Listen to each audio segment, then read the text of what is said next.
Hello, it's Randi Rhodes. Here's a clip from our show, and go to randyrhodes.com for the whole thing and a podcast. Buy a stinking podcast. Mary had a little man. The fault. We believe that all men are created equal. To the magnificent mosaic that is America. From radio beacon to radio beacon. I have a dream today. Change has come to America. Knock, knock. Who's there? It's a figment of your imagination. Randi Rhodes Show. Turn up your mind. The FBI failed to protect these kids. The sheriff's office failed to protect these kids. Oh.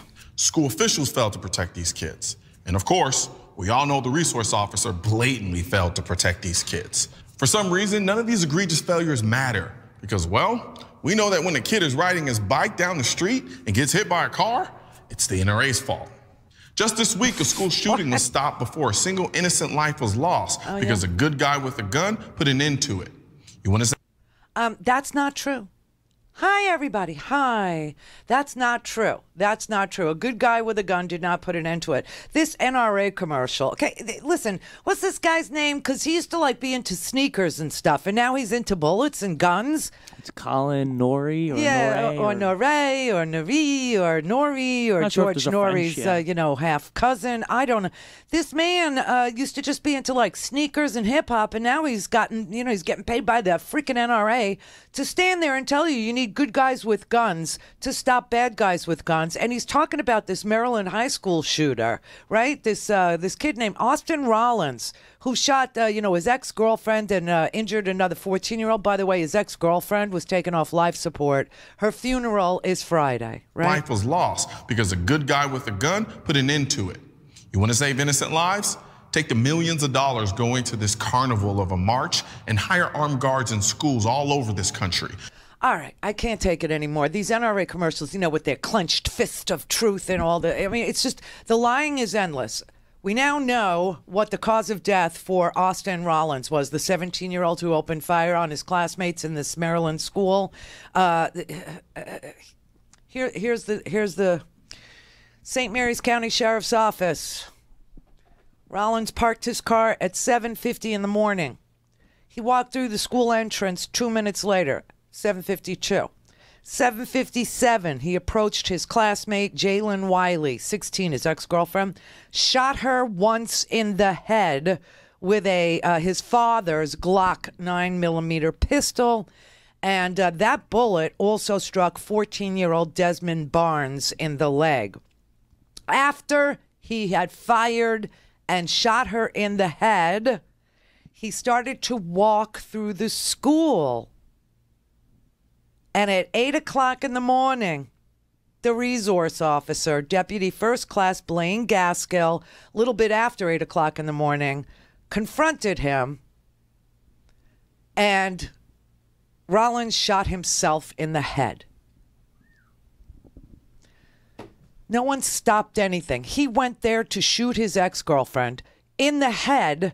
Oh, and by the way, Rick Santorum, I wonder if CPR would have helped there. How about kids, instead of looking to someone else to solve their problem, do something about maybe taking CPR classes or trying to deal with situations where there is a violent shooter? How are they looking at other people? I would ask you, they took action. Yeah, they took action to ask someone to pass a law. They didn't take action to say, how do I, as an individual, deal with this problem? How am I going to do something about stopping bullying within my own community? What am I going to do to actually help respond to a shooter? What am I going to do? Those are the kinds of things where you can take it internally and say, here's how I'm going to deal with this. Here's how I'm going to help the situation, instead of going and protesting and saying, oh, someone else needs to pass a law to protect me. I've got a kid who's going to be in high school next year, and I want him focused on algebra and other stuff. If his main way to survive high school is learning CPR, so when his friend gets shot, he can keep that. To me, we've gone too far. You think? So here you have the NRA putting up commercials before they even have the facts or the autopsy or a timeline of what happened at this high school in Southern Maryland last week, okay, where a shooter killed his ex-girlfriend by shooting her one time in the head. The bullet goes through her head and comes out the other side and hits another kid in the leg. And then the kid keeps walking. He's walking through the school. And then the school resource officer comes up on the kid, and the kid sees the school resource officer, takes the gun and blows his own brains out. That's what happened. The NRA doesn't give a damn about it. They just want to keep telling you, but it was a good guy with a gun. We need good guys with guns. And I keep telling you, good guys don't have guns. Good guys do not have guns, especially in school or in church or at concerts or at, movie theaters. Okay. It doesn't happen. So now we know that this kid who shot himself in the head and shot his girlfriend's been taken off life support, and she's gone. She's gone, and we know the timeline now. And nothing was stopped. The kid had an idea to go to the school, kill his girlfriend, and he did. He actually managed to do what he set out to do. There are 911 calls from a woman who tells a dispatcher she's hiding behind her desk in a classroom in the art hallway. 11 other students are with her, she said, and she says there's a girl outside my door bleeding on the ground. The blood seems to be coming from her head. I have no idea if she was breathing. Apparently, according to Rick Santorum, this woman is a complete failure as a school teacher. Why? She should have tried CPR on this girl's exploded, battered, beaten, head. Other 911 calls, there's been a shooting here. Please come, said a girl. The dispatcher says, what's the problem? She said, there's a school shooting. Please. Where?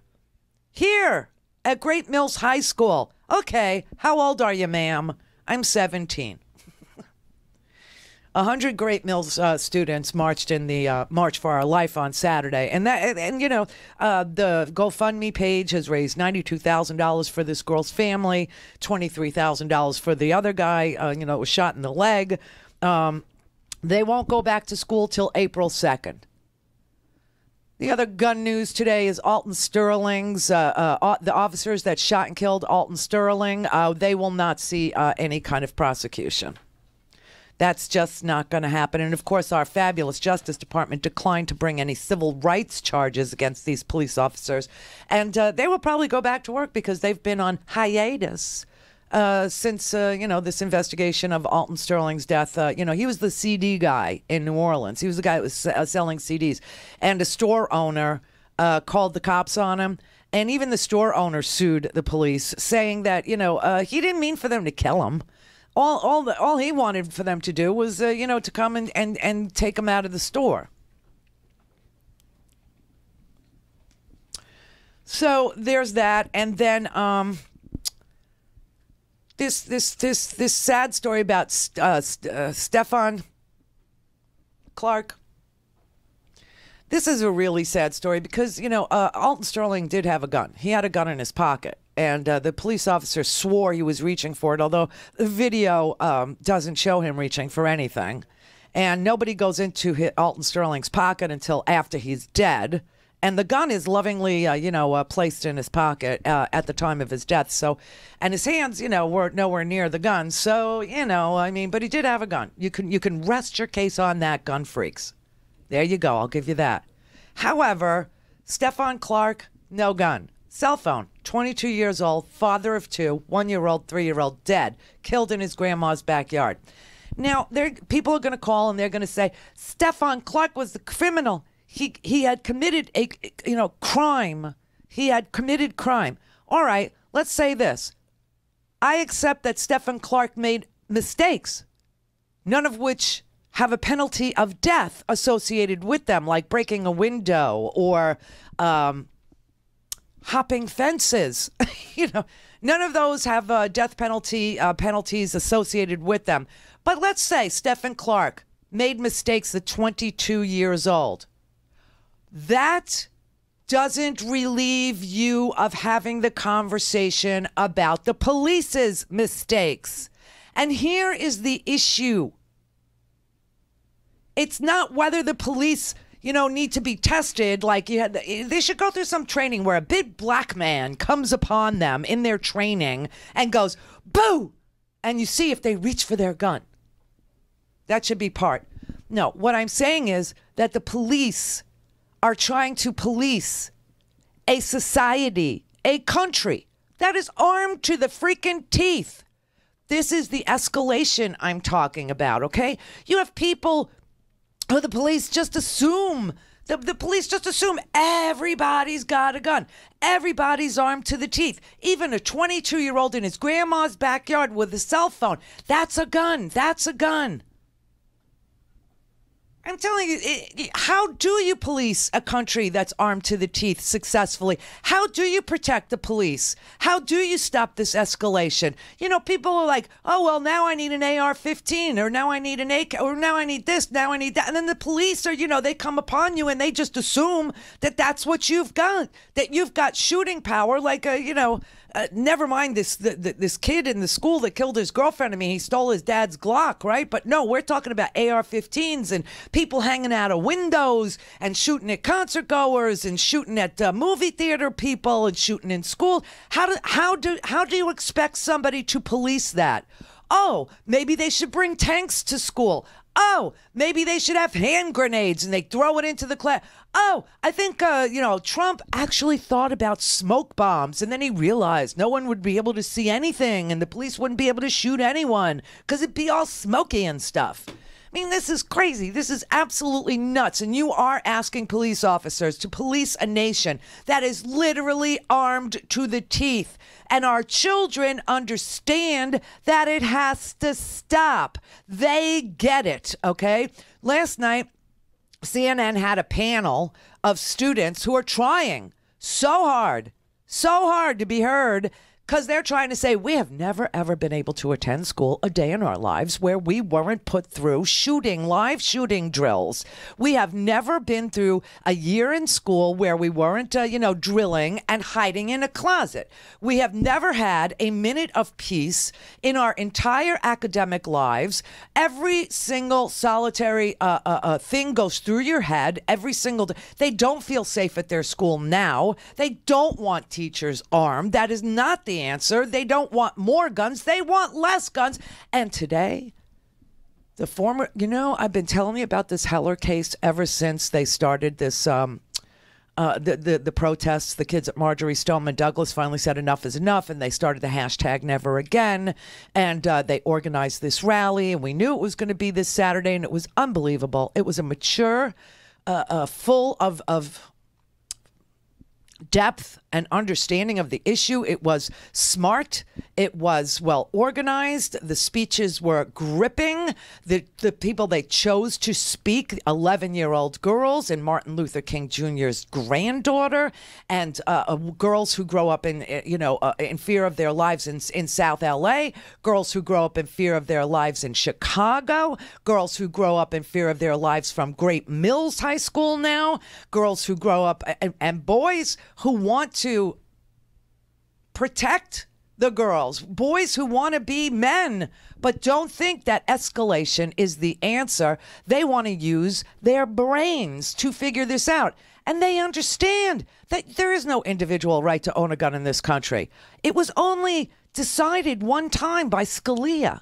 And today in the New York Times, the former Associate Justice of the Supreme Court, who was appointed by Republican President Gerald Ford, John Paul Stevens, wrote another op-ed. Now, he's written many of them, because he was on the court when Antonin wrote this crazy opinion that you could ignore the preamble to the Second Amendment. You could ignore the right, the preservation of a free state being necessary, right?